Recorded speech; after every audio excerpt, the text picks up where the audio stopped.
Namaste, Namaskaram, Vanakkam, Jai Ganesha. Please visit our website at classicalyoga.org, and there is a donate button if you would like to help us out. And please stand up for the Hindu yoga dharma.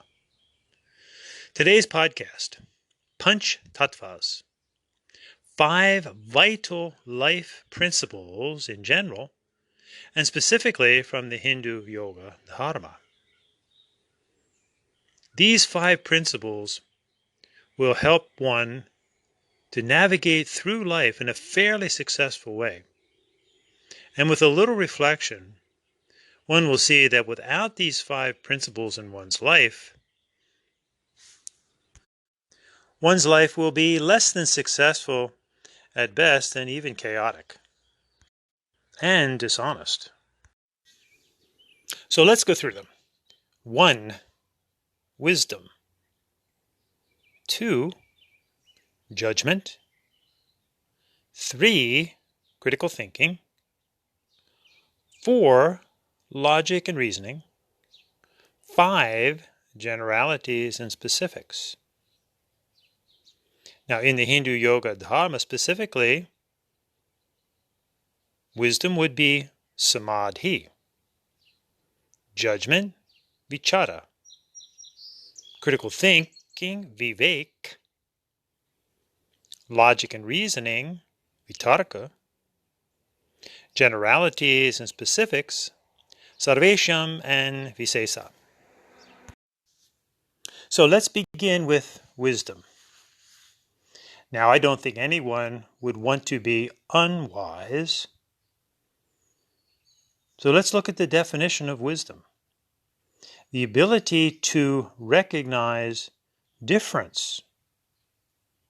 Right away, this debunks many New Age or Universalist views of we are all one, no division, no labels, no separations, when in fact the very meaning of the word wisdom, to be wise, is the ability to recognize difference. We are all unique individuals.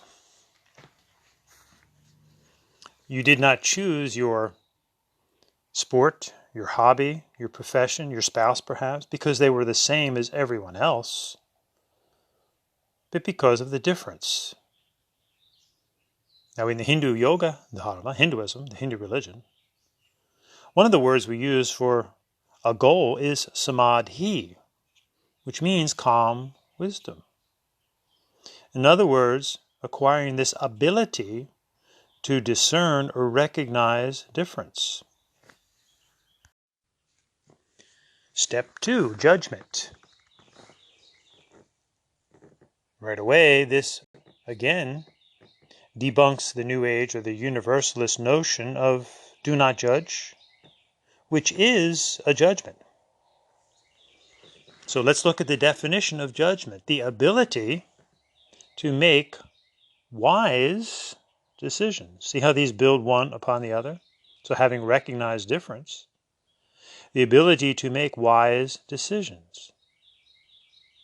Hopefully, as parents and teachers, one teaches their young, their students, to make sound decisions, sound judgment. Certainly when they get behind the wheel of an automobile, we want to exercise sound judgment. In the Hindu yoga dharma, Hinduism, the Hindu religion, this is actually the second sign of someone who has calm wisdom or samadhi. Vichara, judgment. The ability to make wise decisions. Step 3, critical thinking, which in the Hindu yoga dharma, Hinduism, the Hindu religion, we say vivek, discrimination. This became the name for the famous Swami Vivekananda. The ability to discriminate, again, building upon wisdom and judgment, the ability to recognize differences, make sound decisions, to discriminate, vivek, critical thinking. Often when people hear the word discriminate, one takes it in the negative. And of course, we do not want to erroneously or negatively discriminate against an individual, a whole group of people. But discrimination and judgment, again, is the ability to recognize, discern differences, which is actually having a sense of respect, discriminating between what is true and what is false, what is untrue, what is real, what is imitation, what is spurious, what is phony, if you will. That's why in the Hindu yoga dharma, we often say, asato ma sad gamaya, tamaso ma jyotir gamaya. Lead me from untruth to truth, from ignorance to a more enlightened state of being. This was quoted in the Hindu Vedas and Upanishads thousands of years ago, so it was as relevant then as it is today. So let's look at critical thinking. Thinking, of course, obviously, a good thing to do. Sometimes we need to be more discerning, though, in our thinking. One may go to a hospital, for example, or an emergency room, or an outpatient clinic to take care of something in a minor way, relatively minor. But then there's a time for the critical care unit. So too with thinking. Sometimes we have to exercise deep thought, critical thinking. So the definition is pregnant with meaning. Ready? The need to distinguish between rational and irrational beliefs through logic and a thorough testing of the claims made. Let's go through that once again. Critical thinking is the need to distinguish between rational and irrational beliefs through logic and a thorough testing of the claims made. Notice again how we have built upon wisdom and judgment. Notice too, in the definition for critical thinking is the word belief. We all have them. Be extremely suspicious of anyone like the ubiquitous modern sad, pun intended, guru, who says, or they say, we have no beliefs. Be assured you're being set up for the beliefs of the cult leader, if you will. Beliefs and faiths are important aspects of all of our lives. But it's also important that we understand that a belief starts as an initial assumption or hypothesis in the scientific method. But we want to carry our beliefs through a series of testing, critical thinking, wisdom, judgment, till we arrive at a conclusion. And then, of course, always keep an open mind because things do change, but we all have beliefs which starts out as assumptions, and we want to carry them through to convictions and not stay merely in the assumption or hypothesis mode. So too with faith. Faith is very important. We all have hope in life. That's the initial stage of faith. If we didn't have hope, we wouldn't really be able to navigate through many of the days of our lives, especially in times of sorrow and suffering. But we don't want to just stay in the state of hope. We want to carry that through to more or less a guarantee. This would be visivas in Sanskrit.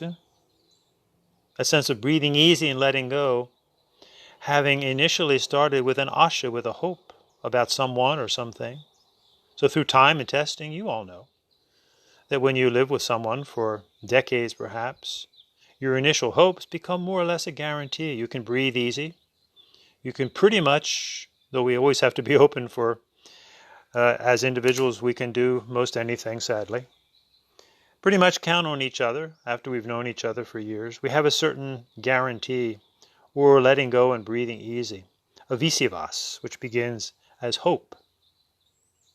So again, belief and faith, extremely important in our lives, in the lives of the other animals too.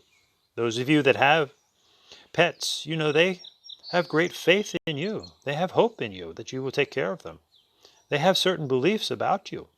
And it's up to us to prove them out by being compassionate and loving pet owners. Notice too, in this profound definition for critical thinking, through logic and a thorough testing of the claims made.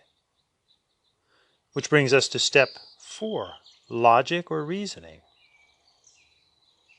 Actually, in the Hindu yoga dharma, this is the first sign of someone with calm wisdom, and therefore a way to it.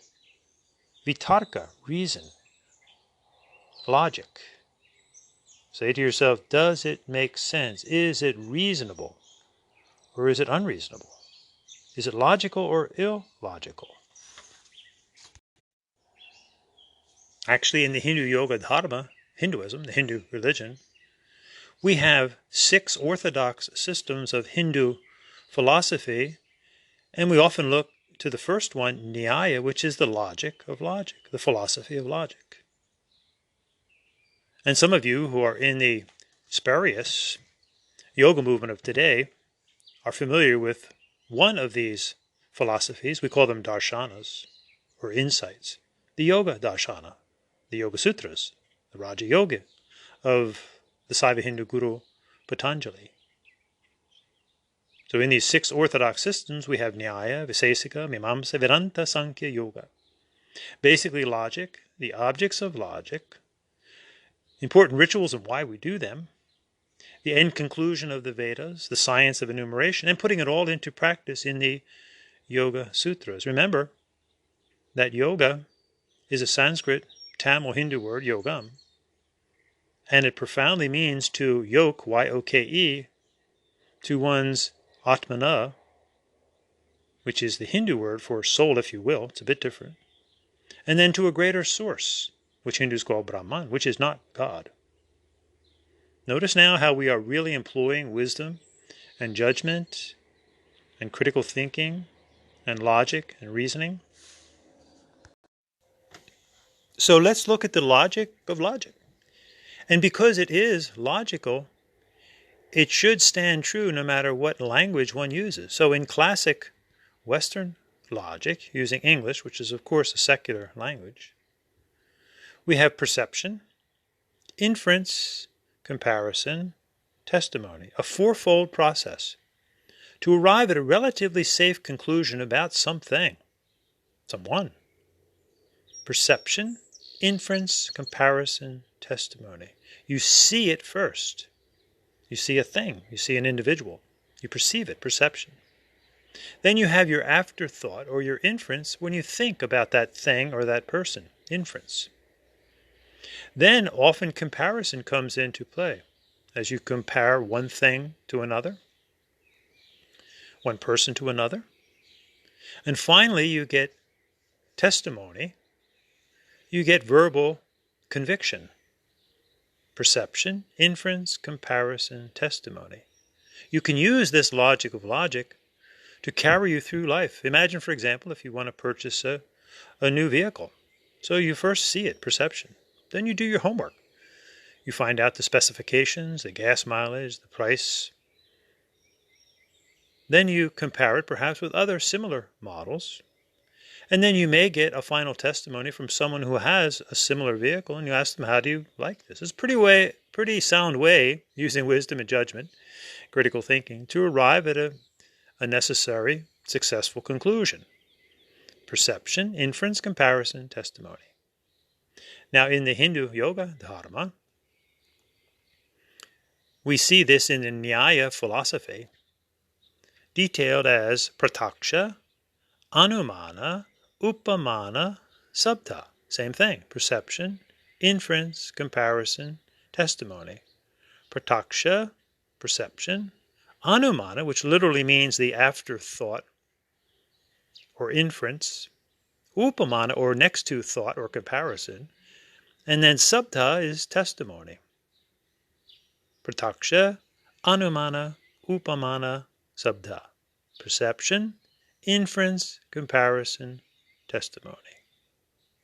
Which leads us to the fifth of these vital life principles, understanding the difference between generalities and specifics, sarvesham and visesa.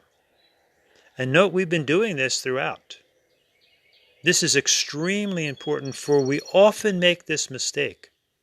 Even those with high intellectual credentials, for example, often make this mistake of confusing generalities and specifics. Notice again that in general, we listed these 5 life principles: wisdom, judgment, critical thinking, logic, and generalities and specifics. Now, specifically, these 5 are found in the Hindu Yoga Dharma. We would term them the Panch Tattvas, as samadhi, vicharka,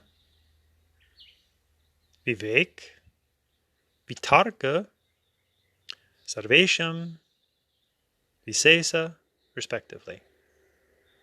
Wisdom, judgment, critical thinking, logic and reasoning, generalities and specifics. I'm sure now you can think of some very simple examples of this confusion of generalities and specifics. Relevantly, in the various religions of the world, using English, all the religions of the world are recognized by their devotions. It's a general term. However, Mass is specifically Christian and specifically Catholic Christian. Puja is specifically Hindu. Meditation, for example, is in general simply a word that means to concentrate. One can concentrate on anything. Now, when the word meditation is associated with something in the religious realm or the spiritual realm, one can see this displayed in the various religions of the world in general. And specifically in the Hindu Yoga Dharma, we would call this area Raja Yoga, Dharana and Dhyana. And look at the words religion and spirituality. Religion is a very general term. Specifically, one would speak of Hindu, Buddhist, Jain, Sikh, Shinto, Taoist, Confucianism, Zoroastrianism, Judaism, Christianity, Islam, Native American traditions, Aboriginal traditions, religious traditions of the Eskimos, and on and on and on. And when it comes to the word spiritual, this is often very much misused, when in fact the word spirit, spiritual, and even soul refer to something that is incorporeal, which means not the body. So again, often misusing this word spiritual when literally no body can be spiritual. It is actually religion, which comes from the root religio, to link or to bind, that is the external process to lead to perhaps an internal experience of that which is beyond the body. Now, soul is also a very general term, and for Hindus specifically, we would use the term Atmana. There is a similarity there, but there's also a difference. For the English words spirit and soul are still connected to the psyche or the mind, whereas the Atmana to the Hindus is literally not the mind, the Atmana, and obviously not the body or emotions either. It's an independent being temporarily inhabiting a body, mind, and emotions, the Atmana. See how we often confuse generalities and specifics? It can land us into a world of confusion at best and actual dishonesty. And again, even those with other high intellectual achievements in life often make this mistake. Here's a little anecdote. Everyone has heard of the infamous Deepak Chopra, who often confuses generalities and specifics, as many New Age, if you will, people do, who are actually taking everything from the Hindu Dharma, very specific Hindu Dharma, Hindu Yoga Dharma, and then making it very generalized, or even reinventing it just to suit their own agenda. So over 25 years ago, I happened to have a very terse email conversation with the infamous Deepak Chopra when I simply asked him why he used terms like namaste and shanti and yoga and never once gave credence to the Hindu Dharma, Hinduism. And by the way, the infamous Eckhart Tolle, he also does the same thing. He actually calls his publishing company Namaste. And are these people Hindus, and are they openly stating that they're teaching Hinduism? Of course not.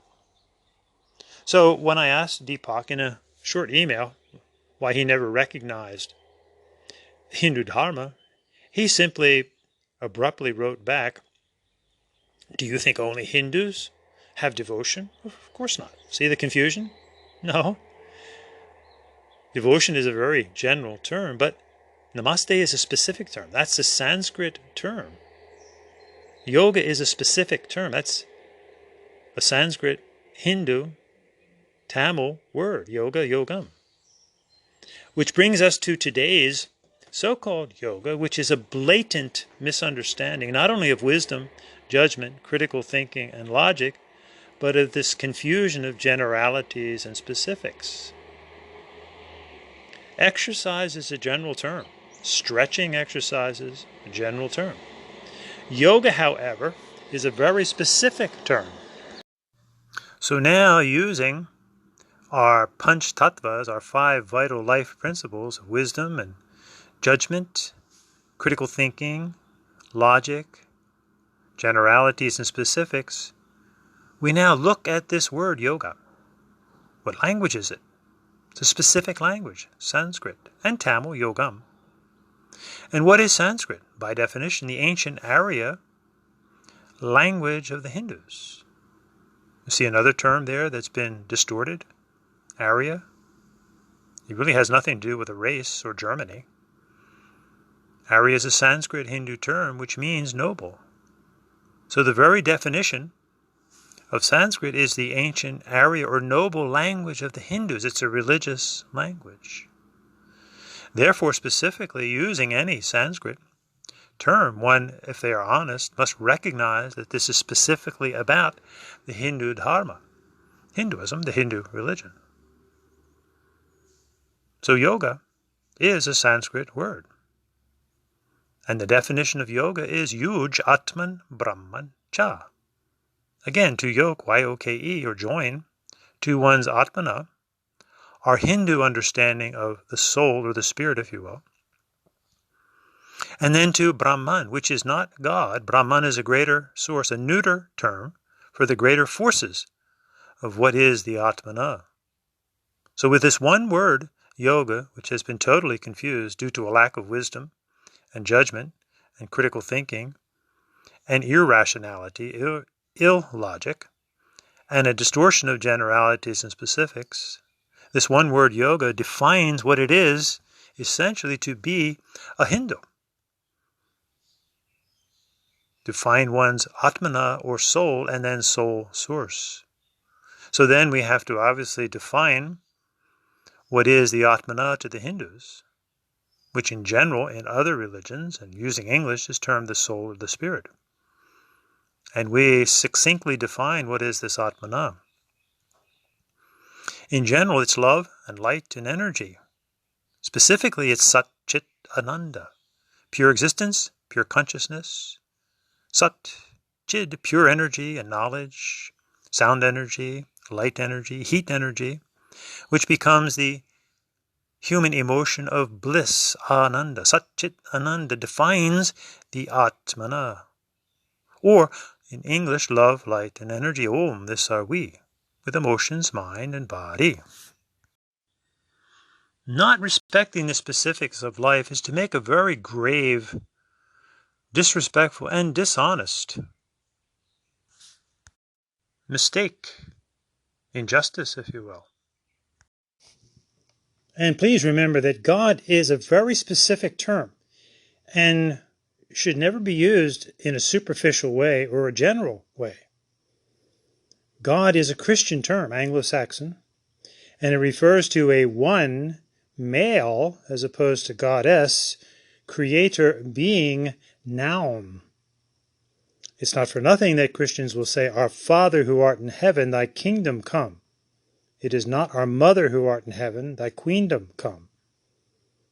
So to use God as a general term is very insulting, actually, to the Christians.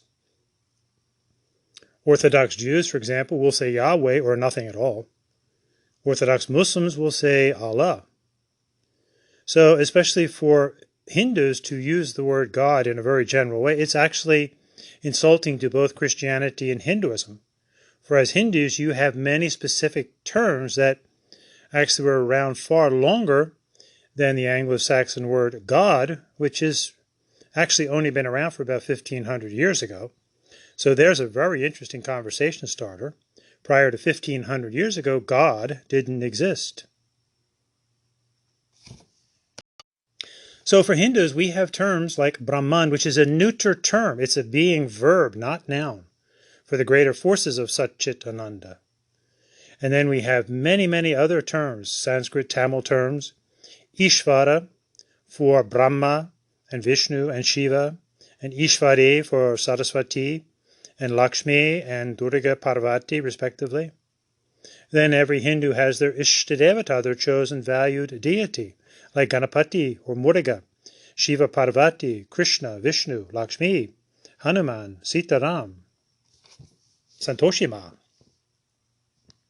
So again, importantly, using wisdom, judgment, critical thinking, logic, and understanding the difference between generalities and specifics, unless one is a Christian, God should not be part of the lexicon, especially all you Hindus out there.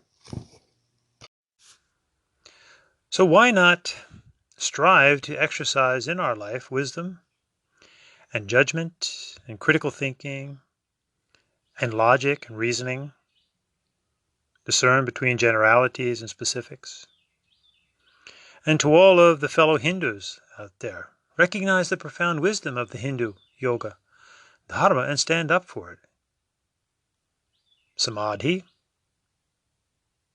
vichara, vivek, vitarka, sarvesham, visesa.